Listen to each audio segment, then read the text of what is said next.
Hello দর্শক, আসসালামু আলাইকুম। দেখতে পাচ্ছেন 4 নম্বর ওয়ার্ডের বেইটে সিঁড়ি গেছে। এখন 4 নম্বরে জোয়ার প্রবেশ করতেছে। দেখেন অনেকটা পানি ঢুকে গেছে 4 নম্বর ওয়ার্ডে। দেখেন বেইটা সিঁড়ি 4 নম্বর ওয়ার্ডে পানি ঢুকে যাচ্ছে, জোয়ারে পানি।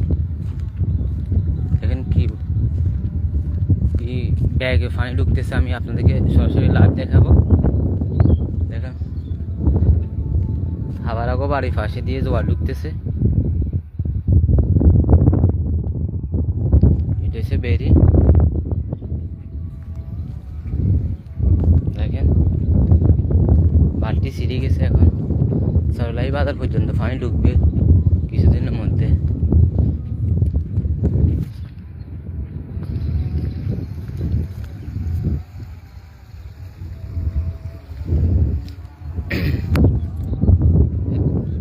দেখেন কিভাবে পানি ঢুকতেছে।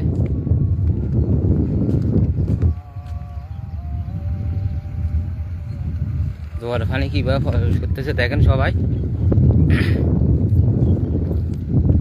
জোয়ারের পানি বেশি হওয়ার কারণে দেখেন বেড়িটা সিঁড়ি গেছে।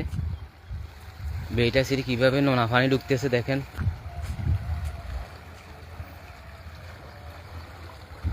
এই নোনা পানির কারণে এই জমিগুলোতে ফসল আদি নষ্ট হয়ে যাবে। এখানে কোনো ফসল হবে না। এই নোনা বিষাক্ত পানিগুলো